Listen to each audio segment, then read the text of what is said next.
Petrol के rate एक बार बढ़े थे और मोदी जी ने बयान दिया था, मोदी जी उस समय दिल्ली में ही थे, कि ये 8 रुपए पेट्रोल के रेट बढ़े हैं और इससे जो है आम जनता बहुत प्रभावित होगी और इससे महंगाई बढ़ेगी और सरकार को भी नुकसान होगा। और मैं तो प्रधानमंत्री जी को कहना चाहता हूं कि बढ़े हुए रेट तत्काल वापस लेना चाहिए। क्या ये वही मोदी जी हैं या मोदी जी बदल गए? आजकल प्रधानमंत्री बनने के बाद ही मोदी जी बदल गए या वो चीजों को भूल गए जो पहले उन्हें याद थी? तो ये जो कथनी और करनी में आपकी फर्क है, इसको जनता देख रही है। जनता के ऊपर जिस प्रकार से चौतरफा वार हो रहा है, जनता को जिस प्रकार से लूटा जा रहा है, लूट मची हुई है हर तरफ से, जनता उससे बहुत आहत है।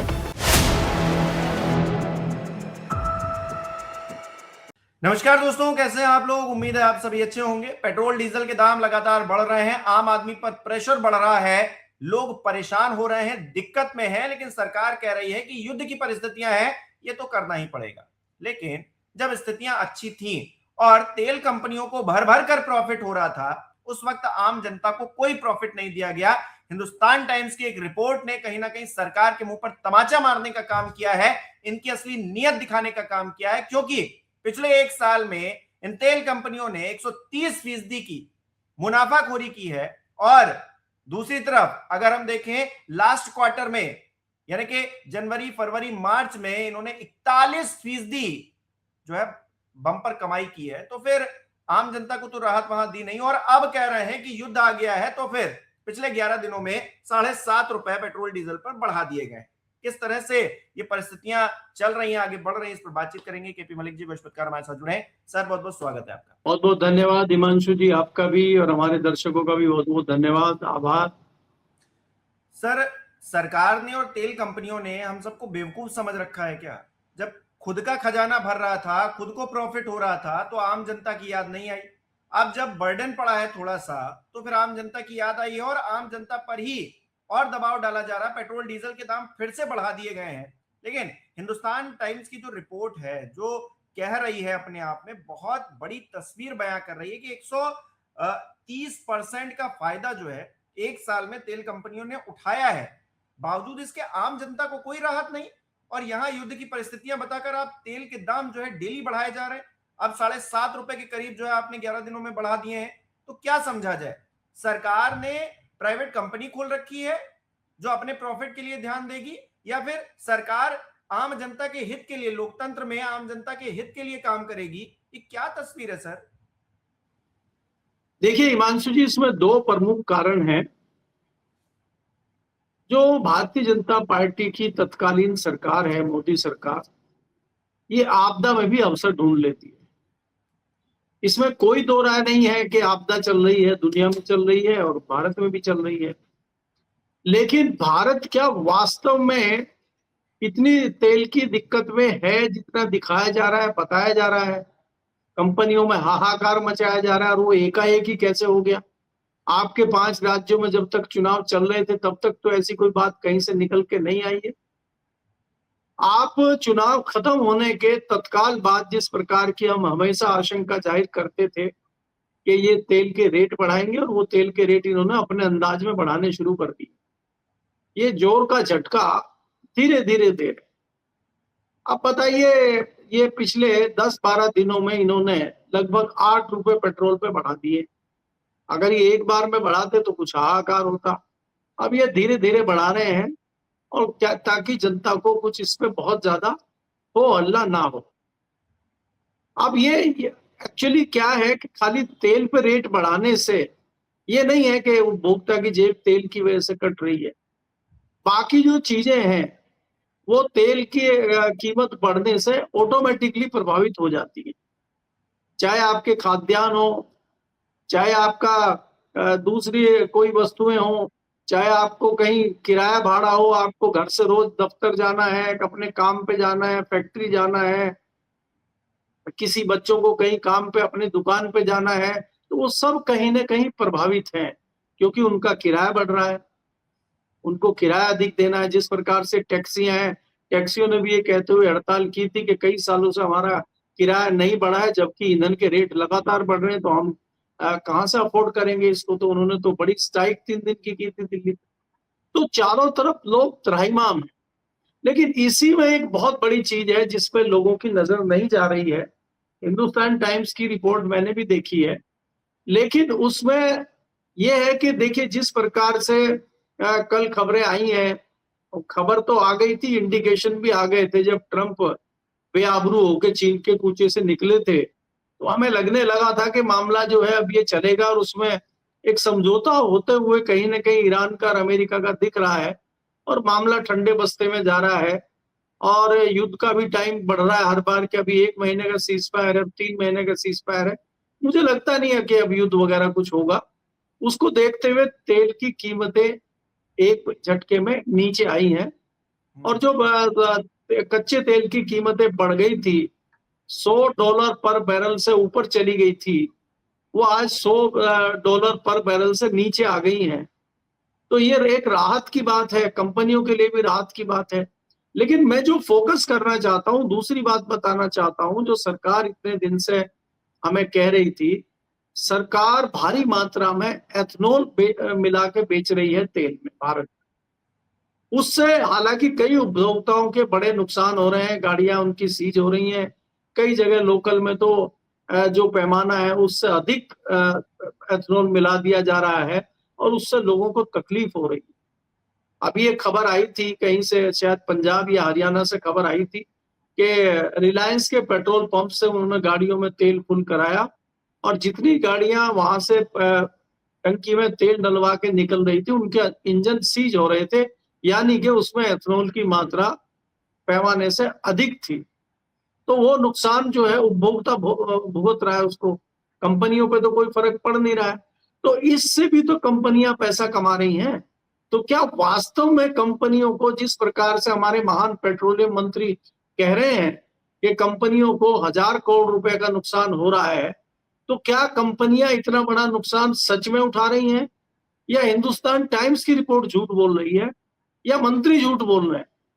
दोनों में से तो एक कोई झूठ बोल रहा है भाई। या तो अखबार झूठ बोल रहा है, या फिर सरकार झूठ बोल रही है, या तो पत्रकार झूठ बोल रहा है, और या मंत्री झूठ बोल रहा है। तो वैसे आशंका आपको किसकी लगती है कि कौन झूठ बोल रहा होगा? थोड़ा आप भी दिमाग लगाइए, बाकी जनता तो लगा ही रही है।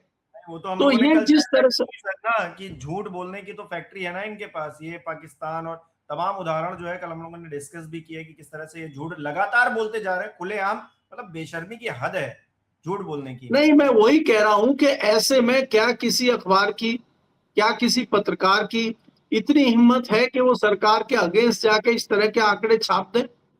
लेकिन हम तो धन्यवाद देना चाहते हैं उस संस्थान का। हिंदुस्तान टाइम्स ने खबर छापी है, और वो पत्रकार को भी मैं जानता हूं, बहुत अच्छे पत्रकार हैं। उन्होंने खबर को विस्तृत रूप से छापने की हिम्मत की है, वो बधाई के पात्र हैं। और उन्होंने एक सच्चाई रखी है, सरकार के मुंह पर तमाचा मारने की एक कोशिश उन्होंने की है। लेकिन ये तो बेशर्म है, इनको तो कोई फर्क पड़ता नहीं है। मंत्री ने कह दिया कि नहीं नहीं, हमारा तो 1,000 करोड़ का नुकसान हो रहा है। तो इसलिए मैं कहना चाहता हूं कि कितना झूठ बोलोगे, कितना क्या करोगे?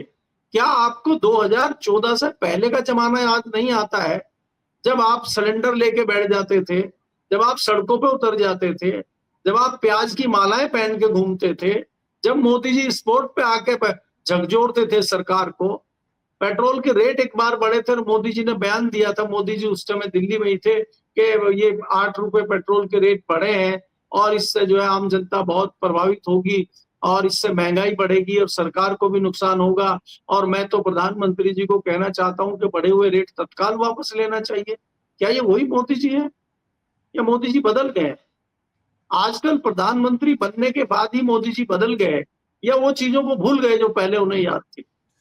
तो ये जो कथनी और करनी में आपकी फर्क है, इसको जनता देख रही है। जनता के ऊपर जिस प्रकार से चौतरफा वार हो रहा है, जनता को जिस प्रकार से लूटा जा रहा है, लूट मची हुई है हर तरफ से, जनता उससे बहुत आहत है। अब कब तक जनता लूटेगी, कब तक क्या होगा? आप हर जगह दे रहे हैं। उत्तर प्रदेश में बिजली नहीं आ रही है, स्मार्ट मीटर बिजली बिल मोटे मोटे भेज रहा है। दिल्ली में गाड़ियां सीज हो रही हैं, गाड़ियां खराब हो रही हैं, मोटे मोटे चालान आप काट रहे हैं, और मुख्यमंत्री कह रही है कि अगर आप 45 दिन के अंदर चालान नहीं भुगतते हैं तो आपके ऊपर कार्रवाई होगी। तो आप सारे रास्ते जनता के बंद करने पे लगे हुए हैं, जनता का गला घोटने पे आप लगे हुए हैं। आपकी मानसिकता क्या है, आप क्या सोचते हैं? और आपको डर भी नहीं लगता है चुनाव का? आपको चुनाव का डर क्यों नहीं लगता है? क्यों आप हर जगह चुनाव रिकॉर्ड मतों से जीत रहे हैं? ये भी लोगों की समझ में नहीं आ रहा। तो जनता कहीं ना कहीं परेशान है, लेकिन कर कुछ नहीं पा रही है। इस बात को लेकर हम जैसे लोग भी हैरान हैं। और आने वाले समय में क्या होगा, महंगाई कहाँ जाएगी, क्या परिस्थितियां बनेंगी? अब आप ये देखिए, बेशर्मी की हद है। लाखों युवा सड़कों पे हैं। नीट के मामले में धर्मेंद्र प्रधान का इस्तीफा मांग रहे हैं और सरकार में कोई सुगबुगाहट ही नहीं है। हमने तो पुरानी सरकारों में देखा है, अगर जरा सा कोई इस तरह का मामला आ गया, मीडिया में आ गया या कोई आंदोलन हो गया, तत्काल मंत्री का इस्तीफा हो जाता था। यहाँ तो बेशर्मी की हद है। इस्तीफा देना तो दूर, सोचना भी गुनाह है इस सरकार में तो। नहीं सर, वो एक अकेला सब पर भारी है ना, शायद इसीलिए हो रहा है। खैर, राहुल गांधी कह रहे हैं कि मैं महीनों से आर्थिक तूफान आने की बात कर रहा हूं, पर मोदी जी तब हमेशा के लिए जो है चुनाव में व्यस्त रहते हैं, तो वो कैसे बोलेंगे? चुनाव खत्म होते ही पेट्रोल डीजल 8 रुपए महंगा कर दिया है। राहुल गांधी का कहना है कि चुनाव में वादे और बाकी समय जनता की जेब पर वार करते हैं, यही इनकी नियति है, यही इनका उद्देश्य है। तो विपक्ष वाले भी अब कहीं ना कहीं ट्विटर पर जो है तंज कसने के अलावा क्या ही कर सकते हैं? वो मतलब उनके हाथ में कुछ चीजें भी नहीं है, वो क्या ही कर लें, ये भी एक बात है सर। देखिए हिमांशु जी, विपक्ष के नाते या विपक्ष के एंगल से अगर आप बात करते हैं, विपक्ष भी कई सारी चीजों में भ्रमित है। एक तो मुद्दे बहुत सारे हैं। दूसरा क्या है, विपक्ष भी एक साथ हमें मिला हुआ कहीं नजर आ नहीं रहा है। विपक्ष भी दूर बैठा हुआ है, तमाशा देख रहा है, जैसे ऐसा लगता है। आज देश में कई महत्वपूर्ण मुद्दे हैं। नीट का मुद्दा भी कोई छोटा नहीं है, पेट्रोल का मुद्दा भी बहुत बड़ा है। बहुत सारी ऐसी चीजें हैं जिनको लेकर विपक्ष एक साथ सड़क पर उतर सकता है और सरकार पे कहीं ना कहीं दबाव बना सकता है। लेकिन वे ये खाली ट्वीट कर देना, खाली किसी रैली में भाषण दे देना, उसमें कह देना आप विपक्षी दल के नेता हैं और विपक्ष का काम है सरकार की नीतियों पर सवाल उठाना, सवाल करना, वो तो आपके चलते रहेंगे। वो कोई बहुत बड़ी बात नहीं है। राहुल गांधी ने कोई अनोखा काम कर दिया हो, मुझे ऐसा नहीं लगता। राहुल गांधी की जगह अगर कोई दूसरा नेता भी होगा, जो भी विपक्ष का नेता होगा, वो सरकार की कार्य प्रणाली पर सवाल खड़े करेगा ही। ये कोई नई बात नहीं है। कांग्रेस की सरकार थी तो भारतीय जनता पार्टी तो आरोप की झड़ी लगा देती थी। ये तो कांग्रेस और दूसरा विपक्ष है जिसको मुद्दे मिल ही नहीं रहे हैं। हमने तो कांग्रेस की 10 साल की सरकार अभी हाल ही में देखी है, तो उसमें भारतीय जनता पार्टी के नेताओं के पास पूरे सूची होती थी, पूरी फेहरिस्त होती थी घोटाले घपलों की और मुद्दे उठानों की। मुद्दा कम ही नहीं होता था। दिल्ली में अलग गिराई होती थी शीला दीक्षित सरकार की और केंद्र में मनमोहन सरकार के लिए अलग आंदोलन चलता था। कोई महीना ऐसा नहीं जाता था भारतीय जनता पार्टी या अरविंद केजरीवाल कोई आंदोलन ना कर रहे हो, दिल्ली में कोई आंदोलन ना चल रहे हो। और कांग्रेस में ये बात कह सकते हैं कि कांग्रेस सरकार में इस तरह का दमन प्रक्रिया नहीं चलती थी कि आंदोलन को दबाया जाए या किसी के ऊपर कोई आरोप प्रत्यारोप लगा रहा है उसका अकाउंट बंद कर दिया जाए, उसके घर पुलिस भेज दी जाए, उसके ऊपर एफआईआर कर दी जाए। ऐसा मैंने कभी कांग्रेस के जमाने में नहीं देखा है। ये प्रक्रिया अभी शुरू हुई है। लेकिन जिस प्रकार से आपने सवाल पूछा है विपक्ष के नेता के लिए, मुझे कहीं ना कहीं विपक्ष भी कमजोर स्थिति में नजर आता है। और वो कमजोर में वो इसलिए नजर आता है कि कहीं ना कहीं जो एक इकट्ठा होना चाहिए, विपक्ष को एक साथ आना चाहिए, वो कहीं ना कहीं एक साथ नहीं आ पा रहा है। उसमें उसके तमाम जो है, उसके तमाम उसमें अपने मुद्दे हैं, उसमें तमाम उसके अपने हित हैं, तमाम निजी हित हैं, पार्टी हित हैं, सियासी हित हैं। इसको देखते हुए शायद मुझे लगता है कि विपक्ष अपने हितों को साधने के लिए समय का इंतजार कर रहा है और वो एक साथ जो है सरकार पे हमला नहीं कर रहा है, क्योंकि वो अपने क्षेत्र को और अपने एरिया को देख रहा है। कुछ लोग हार चुके हैं, कुछ हारने वाले हैं, तो जिसके साथ लड़ाई हो वो भुगते। आप महाराष्ट्र को देखिए, हरियाणा को देखिए, दिल्ली को देखिए। दिल्ली में केजरीवाल थे, महाराष्ट्र में शिवसेना थी, बिहार में लालू प्रसाद यादव का परिवार था, बंगाल में गए वहां पे ममता बनर्जी थी, तो सब एक एक करके निपट गए और वो साथ में नहीं आ रहे। हारे हुए लोग भी साथ में नहीं आ रहे हैं। एक तो ये अनोखी बात है। दूसरी बात यह है कि उत्तर प्रदेश में अखिलेश यादव भी आज विपक्ष के साथ, कांग्रेस के साथ कहाँ खड़े हुए एक मंच पे। तो इसलिए ये जो बिखरा हुआ विपक्ष है, उसका फायदा भी कहीं ना कहीं सत्ताधारी दल को मिल रहा है, मुझे ऐसा लगता है। जी, वही बात है सर, अब बेशर्मी है, अब तमाम परिस्थितियां हैं, मोदी जी के वीडियोस वायरल हो रहे हैं, उसी मुद्दे पर कांग्रेस को घेरा करते थे, आज वही हालात है, तो खामोश बैठे हैं। तो कहीं ना कहीं सोए हुए व्यक्ति को जगाया जा सकता है, जो जाग रहा है उसको क्या ही जगाया जाए और क्या ही कहा जाए। कहीं ना कहीं जनता की जेब काटी जा रही है, कंपनियों को फायदा हो रहा है, और जो है तमाम परिस्थितियां चल रही हैं, आम जनता ही पिस रही है इसमें। बहुत बहुत शुक्रिया सर हमारे साथ जुड़ने के लिए, तमाम बातचीत के लिए। हमारे दर्शक किस तरह से देख रहे हैं इस विषय को कमेंट करके जरूर बताएं, इस वीडियो को लाइक करना शेयर करना मत भूलिएगा, हमारे चैनल को सब्सक्राइब नहीं किया तो वो भी जरूर कीजिएगा, आप हमें सहयोग भी कर सकते हैं ज्वाइन बटन पर क्लिक करके। बहुत बहुत धन्यवाद।